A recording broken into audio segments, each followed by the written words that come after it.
IPL की बोली पर मचा बवाल और शाहरुख पर उठे हैं सीधे सवाल। और ये एक बड़ी खबर भी है, शाहरुख खान के बांग्लादेशी खिलाड़ी को अपनी आईपीएल की टीम में शामिल करने से जुड़ी ये खबर। कई मुस्लिम धर्मगुरु शाहरुख खान के समर्थन में आए हैं। तो ऑल इंडिया मुस्लिम जमात के मौलाना शहाबुद्दीन रजवी बरेलवी ने शाहरुख खान के समर्थन में बयान दिया। उन्होंने कहा शाहरुख खान को गद्दार बोले जाने का कड़ा विरोध करेंगे।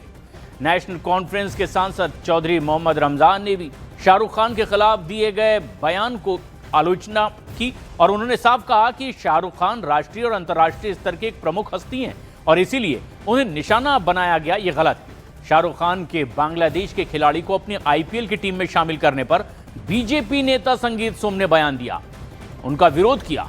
कथावाचक देवकीनंदन ठाकुर और धीरेन्द्र कृष्ण शास्त्री ने भी उनके खिलाफ बयान दिया। इसके बाद मुद्दे ने तूल पकड़ लिया। कई मुस्लिम धर्मगुरु शाहरुख खान के समर्थन में खड़े हो गए। नेशनल कॉन्फ्रेंस ने भी शाहरुख के पक्ष में बयान दिया। शाहरुख खान अगर वहां पर क्रिकेटर से अगर कोई मुआहिदा करते हैं तो ये गद्दारी नहीं है। अगर हाँ उन्होंने ये कहा होता कि अल्पसंख्यकों के साथ जो कुछ हो रहा है वो दुरुस्त है तो गद्दार कहना चाहिए, आतंकवादी कहना चाहिए। मगर इन तमाम चीज़ों को बग़ैर गौर व फिक्र किए हुए शाहरुख खान को गद्दार कहना या आतंकवादी कहना ये कतई दुरुस्त नहीं है। किसी सूरत पर इसको सही करार नहीं दिया जा सकता। आप तो जानते हैं आइडियोलॉजी क्या है इन लोगों की, जो ये कहते हैं इसमें नई बात क्या है।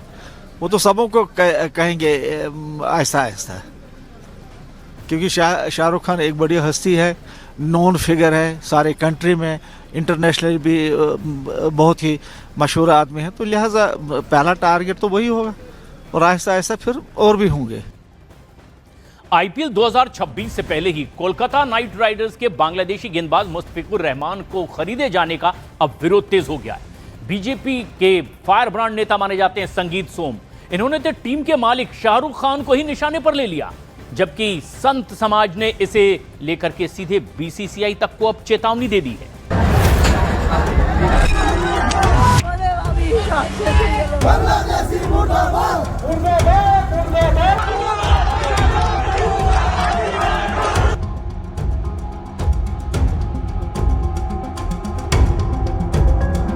बांग्लादेश में हिंदुओं पर हिंसा जारी।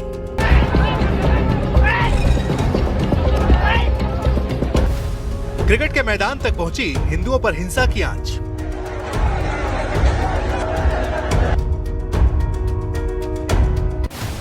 आईपीएल में बांग्लादेशी खिलाड़ी के खेलने पर मचा बवाल। आईपीएल 2026 के ऑक्शन में कोलकाता नाइट राइडर्स ने बांग्लादेश के तेज गेंदबाज मुस्तफिजुर रहमान को करोड़ों में खरीदा। चेन्नई सुपर किंग्स के साथ चली कड़ी बोली के बाद केकेआर ने उन्हें अपने खेमे में शामिल किया है। लेकिन बांग्लादेश में हिंदुओं पर हुई हिंसा की खबर ने अब केकेआर को बैकफुट पर ला दिया है। ऑक्शन खत्म होते ही ये फैसला विवादों में घिर गया। आईपीएल में बांग्लादेशी खिलाड़ी की मौजूदगी को लेकर देश भर में विरोध शुरू हो गया है। बीजेपी नेता संगीत सोम ने सीधा केकेआर के कोऑनर शाहरुख खान को ही निशाने पर ले लिया है। रहमान जैसे खिलाड़ी भारत में खेलने आएंगे तो एयरपोर्ट से बाहर कदम नहीं रख पाएंगे, हम दावे के साथ कह रहे हैं। समझना चाहिए शाहरुख खान जैसे गद्दारों को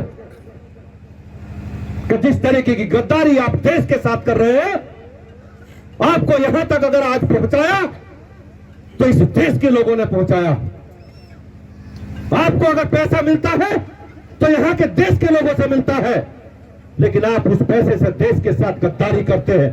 आप कभी पाकिस्तान को चंदा देने की बात करते हैं, कभी रहमान जैसे खिलाड़ियों को खरीदने की बात करते हैं।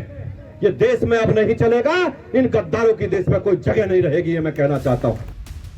संगीत सोम के बयान पर सियासी घमासान भी तेज हो गया है। कांग्रेस ने इस बयान को नफरत फैलाने वाला और ओछी राजनीति करार दिया है। संगीत सोम जैसे नेता शाहरुख खान पर ओछी टिप्पणी करके अपनी मानसिक विक्षिप्तता दिखाते हैं, मानसिक रोग दिखाते हैं। ऐसे लोगों का इलाज आगरा के पागल खाने में होना चाहिए। और रही बात बांग्लादेश की खिलाड़ियों की, तो भारतीय जनता पार्टी से, नरेंद्र मोदी से और अमित शाह से इस्तीफा मांगी है संगीत सोम, क्योंकि पिछले 7 महीनों से जो बांग्लादेश के हालात हो रहे हैं, बांग्लादेश में हिंदुओं की हत्याएं हो रही हैं, आपकी 56 इंच के नरेंद्र मोदी का सीना 26 इंच का हो गया। विवाद सिर्फ राजनीति तक सीमित नहीं रहा। कथावाचक देवकी नंदन ठाकुर ने भी आईपीएल में बांग्लादेशी खिलाड़ियों को शामिल किए जाने पर कड़ा ऐतराज जताया है। उन्होंने बीसीसीआई से मांग की है कि आईपीएल में किसी भी बांग्लादेशी खिलाड़ी को जगह न दी जाए। इससे पहले बागेश्वर धाम के पीठाधीश्वर पंडित धीरेन्द्र कृष्ण शास्त्री भी इस मुद्दे पर विरोध जता चुके हैं। तो हम यही कहेंगे केकेआर का मैनेजमेंट, उनके बॉस ये समझें और उस क्रिकेटर को बाहर करें।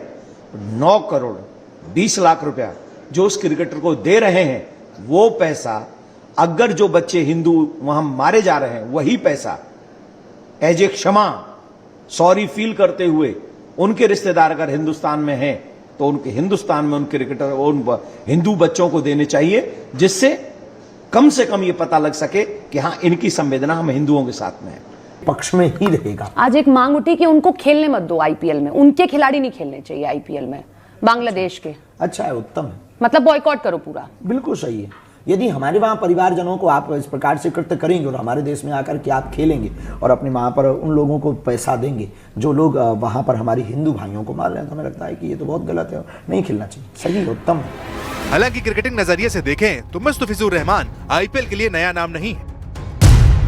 मुस्तफिजुर रहमान 2016 से आईपीएल में खेल रहे हैं। केकेआर से पहले वो Sunrisers Hyderabad, Rajasthan Royals, Mumbai Indians, Delhi Capitals और चेन्नई सुपर किंग्स के लिए भी खेल चुके हैं। पिछले सीजन में वो चोट की वजह से दिल्ली कैपिटल्स के लिए सिर्फ 3 मैच ही खेल पाए थे। अब एक तरफ केकेआर के लिए मुस्तफिजुर की एंट्री को टीम के लिए मजबूती माना जा रहा है, तो दूसरी तरफ इसे लेकर उठ रहा विवाद लंबा खिंचता दिख रहा है। इस बीच आईपीएल 2026 से पहले खेल राजनीति और भावनाओं के टकराव के बीच फंसता नजर आ रहा है।